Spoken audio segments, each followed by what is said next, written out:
Olá, no vídeo de hoje eu vou te ajudar a como usar o cavalo. Mas cavalo, por que você vai me ajudar nos meus problemas? Porque eu também sofro com esse problema de cavalo. E eu preciso ajudar a evitar os problemas anteriores aos meus. Então eu vou te mostrar alguns erros e também uns exercícios para você logo melhorar. Também como ele fica melhor posicionado, onde o cavalo é melhor que o bispo, mas vamos resolver.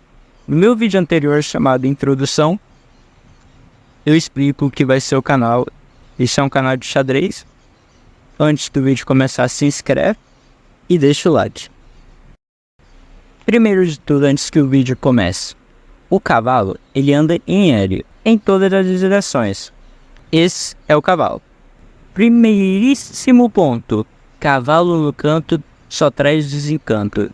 Imagine uma partida que começa com cavalo H3 e cavalo G6, cavalo A3, cavalo C6. Os cavalos das brancas só andam B5, C4, Z5 e F4. Por outro lado, os cavalos das pretas andam B4, A5, D4, D5, E4, G4 e H5, para as casas para frente. Também as casas de B8 e as casas de G8. As brancas têm a casa de B1 e G1. Uma superioridade acima dos cavalos das brancas. Por exemplo, na defesa Niederfield, tem certas posições que cavalo no canto é melhor do que cavalo convencional. Por exemplo, aqui nessa posição, cavalo H5 é o melhor lance. Por quê? Porque a dama não tem a casa de H4 para atacar o cavalo e só tem a casa de F4. E aí você consegue voltar o cavalo, que também é uma boa opção. E você volta o cavalo para G7 defendendo o peão.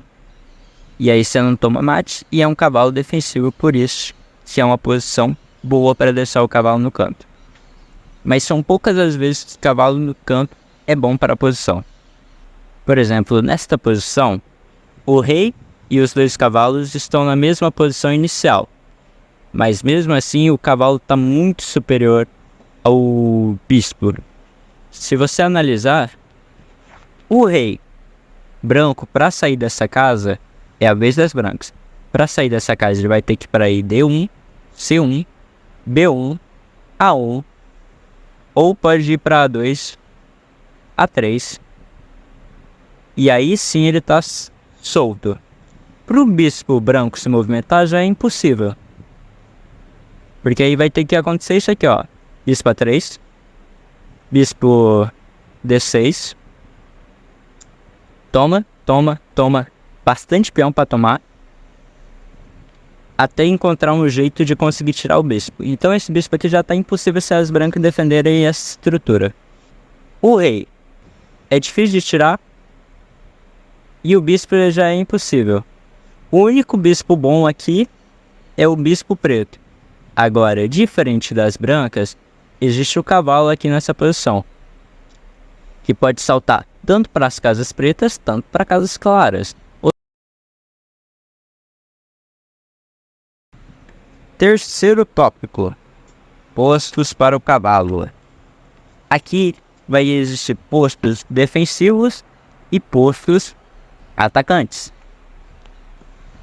No posto que eu falo defensivo seria a casa de D2, E2, F2, C2, que aí é os cavalos mais defensivos. Outro ponto seria as casas de E1, também são cavalos defensivos. Todas as casas que E1 ou 8 são pontos defensivos. Casas 2 é defensivo. Casas 3 é meio termo. Casas 4 é meio termo, defende e ataca. Casa 5 é atacante. Casa 6 é atacante. Casa 7 é casa atacante ainda. E casa 8 é canto. Então é ruim. O último tópico são os exercícios. Nessa posição aqui tem a dama de F3, tem o cavalo de E4, tem o cavalo de D4 e tem torre, torre, torre. Praticamente o material está igual. Na verdade o material está igual. Ele tem o par de bispo e a gente tem o par de cavalo. E um bispo e um cavalo. O lance todo é que agora a dama que estava em F3 atacada pelo nosso cavalo preto vai para a casa de G5. Não defendendo a casa de C2, que é um tema de duplo. Porque o cavalo, quando ataca o rei, ataca a torre. Assim você ganha uma torre e você defende o cheque com a dama. E esse último aqui, posição que ele joga bispo G5, é um outro tema de duplo, um último exercício para a gente finalizar o vídeo do canal. Vou deixar 10 segundos aqui tocando.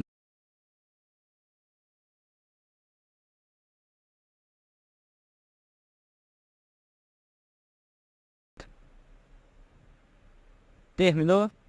Já encontrou? O lance é bispo toma G5. Por quê? Porque enquanto está defendendo o cavalo, ele obriga a torre a tomar o bispo, que senão vai perder material. E você joga cavalo F7, dano duplo na torre de G5 e na torre de H8. Falou, fiz o que eu tinha no vídeo, se inscreve e tchau!